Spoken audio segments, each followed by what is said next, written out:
serious country would have actionalized Article 42 and prevent Apalu from... What does it say? Article 42 says that the Electoral Commission must be registering people with sound mind. We don't take that provision very serious. Kofi Akpaloo has started making a lot of comments. Now Kofi Akpaloo comment or comment our Untumi FM no.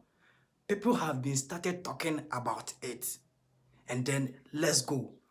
And day dikanya or hemia ha Oak Media TV.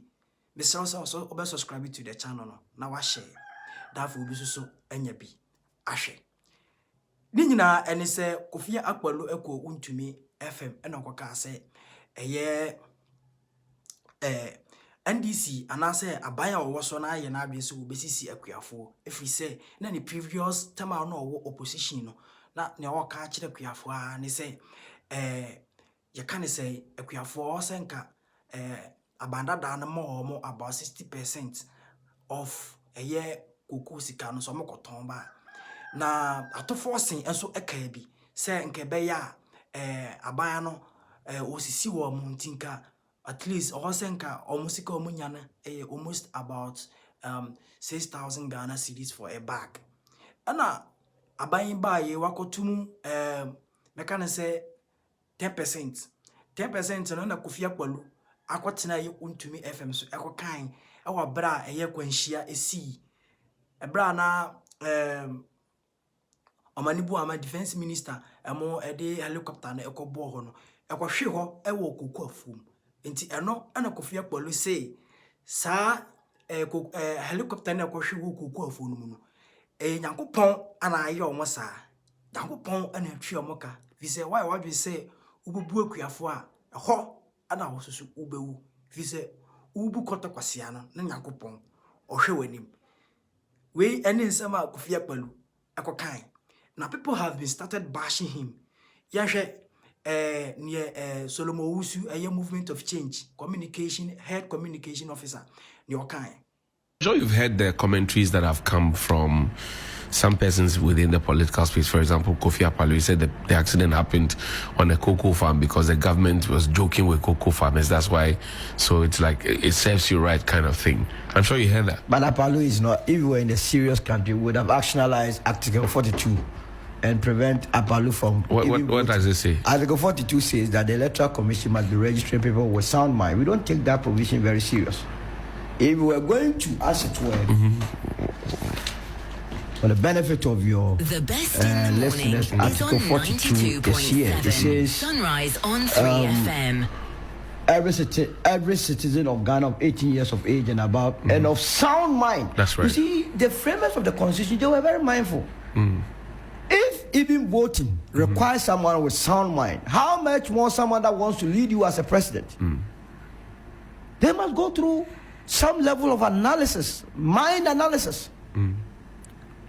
So Akpaloo had wanted to be your president. That's right. And he's telling you that someone died because cocoa prices or the price that was paid for cocoa farmers wasn't right. Right. You see, I have said that men are trapped by their worst.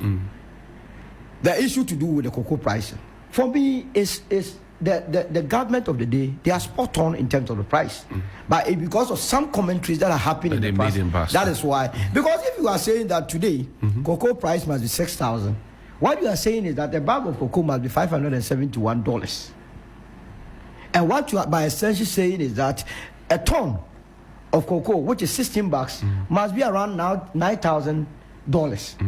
The question you ask yourself is cocoa being sold on the international market at $9,000? The answer is an emphatic no. That's right. So why do you give something that it is practically not there? And these people, they know, not that Akpaloo doesn't know. He's an accountant. But because of politics, he knows that 31,000 yesterday, the same figure is not the same today. Right, time value of money. Time value of money. Now the dollar, only last year the dollar to the cedi was 16 cedis. At the time cocoa was 31,000. So if you divide 31,000 cedis by 16, you are talking about $193. Right. Now the same, granted they didn't even increase 83,228. Let's say they maintain the price at 3,100. Now 3,100 today divided by 10.5 that they use, you are talking about $315. In the morning. So na Apia Stadium enso so aba be kasa Apia Stadium so kire se eye Kofi Akpalu sebi na adwumo ka no enti enye nsem bia no no so ka eye Ghana for so no so na sa asem na wo ka wi ababia anim na ebe ya nka Kofi Akpalu no yempa ba bi fa nya dai emfa ne mfa Dr. Manebu Amane me papa Sapon awe ho sema me gina so kase me Kofi Akpalu ene ti ashan etipi ni fie no papa to ade papa ya igbeni no na na akosi ase atadwa na Akpalu na ta commission o man kata na di poster bo ade no so se de na ba bi so de kan se letter commission jemensa enfie we ni nyame me enkwala ode Akpalu ka ho bioma na se sebi Ghana eni pepe o mampeni ni bia bodam adenti Akpalu abodam pe wo de be batie ya di che ya ba Akpalu evidence ana me se bi na meka e ba right TV Akpalu yo bi abodam ebiri bi o kan se president ma yire tititachi mai tonton momoni wo dwom yentra ma obi oto momoni e me first lady caliber like this abe the post abe ni pan or tree president na ni ya do man sika ko print ballot abiatintin bi na Akpalu won bi me ni Akpalu na on be president college despite yes we feel de nyamea Kofi Akpalu omo yes Kristo say mo ma kwa na ni yedin hamo Akpalu nya obi a NDC inter party no me kache jaka na wura nkofu fie we cars ne abane no say Kofi Akpalu no didi MPP achi no lan ku sabi o de ma no me sre jaka apia stadium me se ode say final out na Akpalu car we bi ataba bi wo mi should dey start bon ko say abane dia wonye na Akpalu yo bi asabi wa bodam pe da bochebu penti sa Akpalu keka na wutwa na careful bo bonwa e bia na wonum na duro na abodam fo do bodam Kofi Akpalu we a we see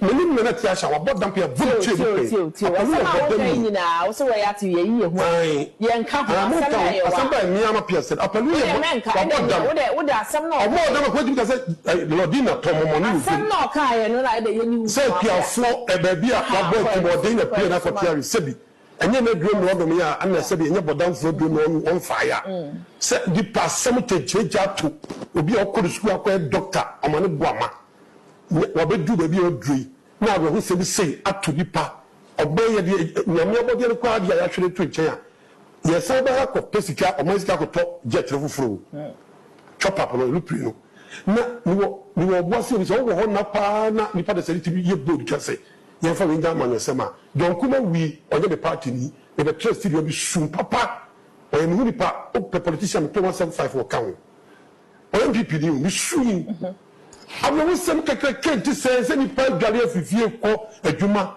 we did an pa no sietu no wo kire o boy siki so aba abontene so aba be kasa ne no mu nyina so e ka no e kire se Kofi Akpalu kame akoye ti se ebe ya enka presidential candidate na na say presidential race na ya de ne ka ho no ebe ya enka yenyini mfirim eno no be boaye because se ne mra na kire se ebe ya obi a oye soundable person no ase Kofi Akpalu na adwen no shede sisi so nti ebe ya ye disqualify no maye ma no nko race ni kra bi obosiki enso de ne de aba odi yenhwe se ne obosiki so esika ne de fai neni ebeji amano semono odi card neni fa krufrum nanko bepe MP nti one adokofo ene be play MP nti media minishia akwara faso anu ye campaign eni adade eyi ema omi yesa papa interest kama no na onye dey onno ema wanye eboma kama na brown cast wo koye president aha medri die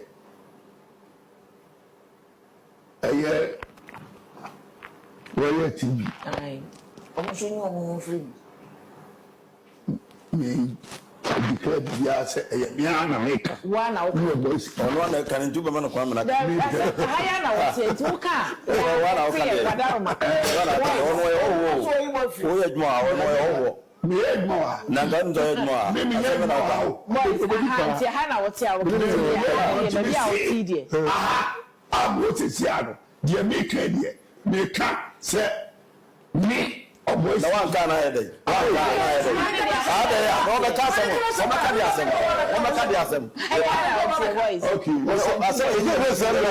Oh, so dey semre. Mr. Boys kasa. That time makasa say.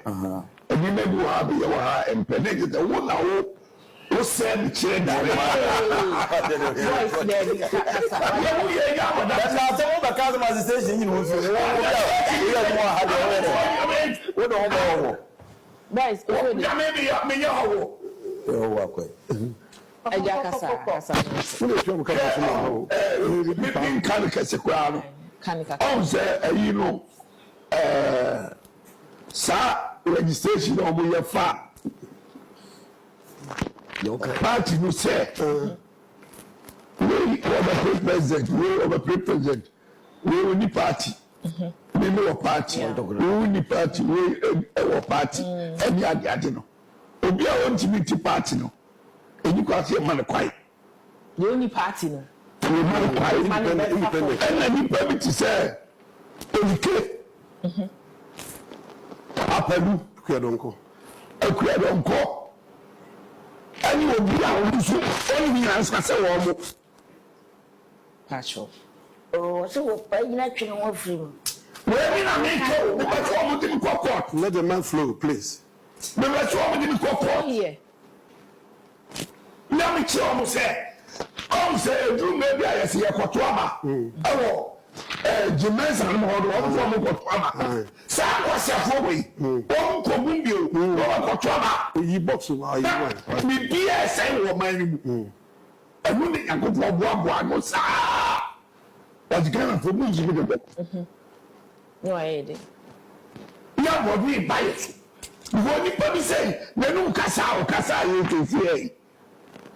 Wo sa ya fre no a. Minim say ya.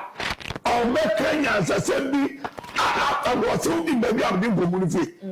Ye on go on dai. Wo gi mi a wo gi mi e bu saw. Say o man no empenzo na fu no a.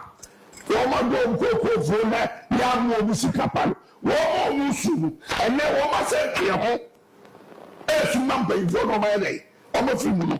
Na wo di e wo je o ka plete eyewe twa said appear kase wabadam no eye dam go Enye dam gwan wa. jimi no yankopon efun de doma ba se wo enye hu aduro amaye aduro ti azesi ye ni etu bi ejimi no sa na produce wajimi aha eyo Oak Media TV say o subscribe to the channel na walake na wa share misro jaw comment no e wo ho ye ba kenkan na ya reply. Thanks for watching.